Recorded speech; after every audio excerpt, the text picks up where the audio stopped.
আসসালামু আলাইকুম। আলহামদুলিল্লাহ রব্বিল আলামিন।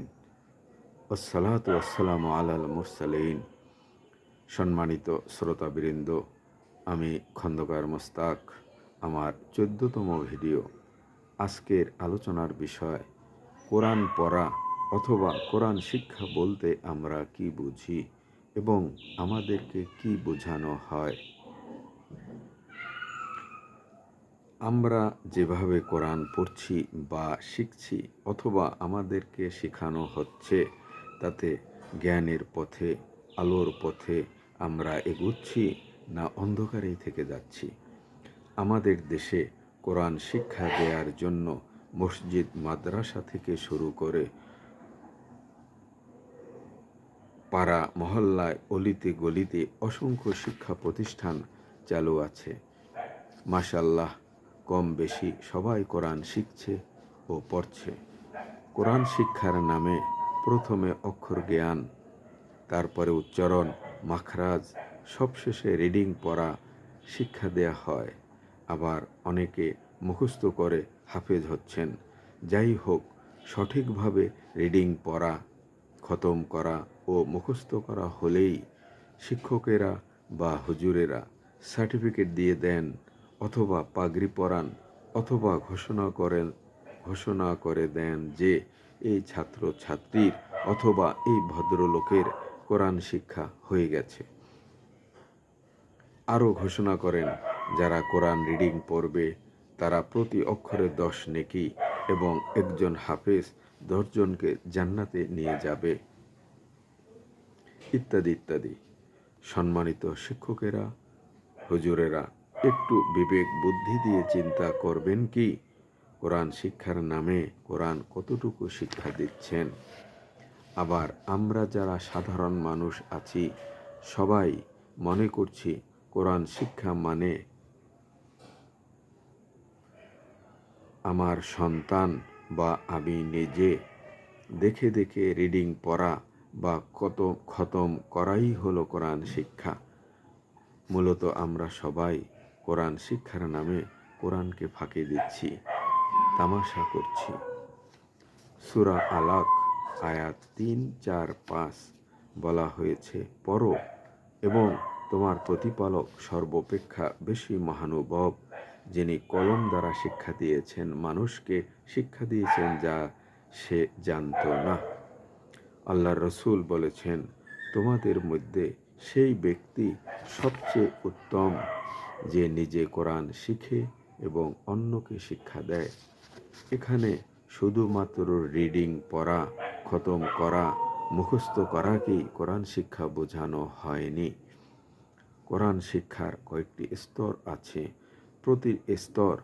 প্রতিটি স্তর পরিপূর্ণভাবে কমপ্লিট করাই হলো কোরআন শিক্ষা। সম্মানিত শ্রোতাবৃন্দ, কোরআন জ্ঞানের কিতাব, কোরআন হেদায়েতের কিতাব। আল্লাহ রসুল দীর্ঘ 40 বছর জ্ঞানের সন্ধানে, হেদায়েতের সন্ধানে ছিলেন। অবশেষে হেদায়েত আসলো। আল্লাহর প্রথম আদেশ, পড়ো তোমার প্রভুর নামে, যিনি সব কিছু সৃষ্টি করেছেন। এখন পড়া যদি শুধুমাত্র রিডিং পড়া হয়, মুখস্থ করা হয়, তাহলে কোরআনের জ্ঞান কিভাবে হবে আর হেদায়েত কি করে আসবে? যারা হেদায়েতের জন্য কোরআনের কাছে আসবে না, তাদের পরিণাম সম্পর্কে আল্লাহ রাব্বুল আলামিন বলেছেন, সূরা যুখরুখ আয়াত 36, যে ব্যক্তি কোরআন থেকে উদাসীন, অর্থাৎ কিছুই জানল না, কিছুই বুঝল না, কোরআন থেকে ঈমান আনল না, জ্ঞান নিল না, আল্লাহ পাক তার জন্য এক শয়তান নিয়োজিত করেন, ফলে সে শয়তানের সহচর হয়।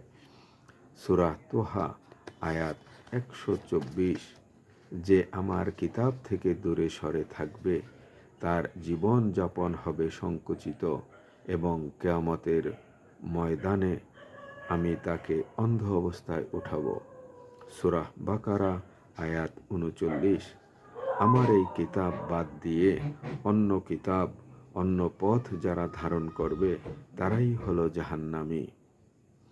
সূরা বাকারা আয়াত 151।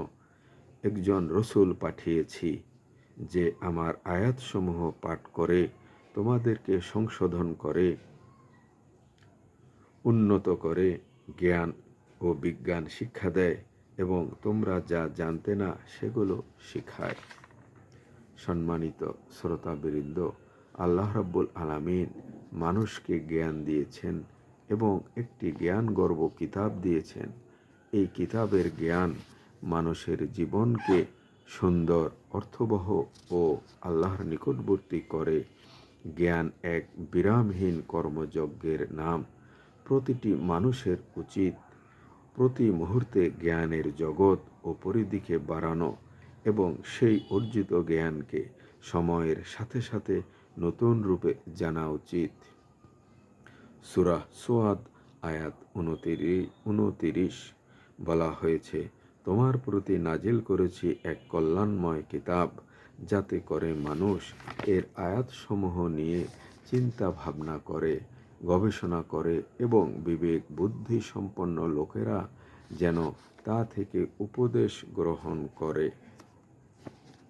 প্রিয় ভাই বোনেরা, বর্তমানে আমরা মুসলমানরা কোরআন নিয়ে কি চিন্তা ভাবনা করছি, গবেষণা করছি, বিবেক বুদ্ধি খাটাচ্ছি? উত্তর না। সূরা জুমার আয়াত 9 বলা হয়েছে, যাদের বোধ আছে আর যাদের বোধ নেই তারা কি সমান? বোধ শক্তি সম্পন্ন লোকেরাই কেবল উপদেশ গ্রহণ করে। অত্যন্ত লজ্জার বিষয় হলো, কোরআন শিক্ষার ক্ষেত্রে আমরা শিক্ষক ও শিক্ষার্থী উভয়ই নির্বোধ। আর আমরা মুসলমানরাই হলাম পৃথিবীর একমাত্র শ্রেষ্ঠ নির্বোধ জাতি, যাদের একখানা কিতাব আছে যার কোনো অর্থ নাই, যার কোনো অর্থ নেই, বোঝার দরকার নেই। আমরা নিজেরাই নিজেদের উপর এমন অজ্ঞতা, এমন মূর্খতা আরোপ করেছি যে স্বয়ং সৃষ্টিকর্তা আল্লাহর দেয়া কিতাব, যার কোনো মানে নাই, অর্থ নাই, কিছুই নাই। সম্মানিত শ্রোতাবৃন্দ, পড়া হলো আপনি কোনো কিছু নিয়ে ভাবছেন, চিন্তা করছেন এবং বুঝতে পারছেন, এই বোঝাটাই হলো পড়া। রিডিং পড়া, পড়া নয়। বুঝে পড়া, অনুভব করা, ধারণ করা, হৃদয়ঙ্গম করাই হলো পড়া। আল্লাহ হাফেজ।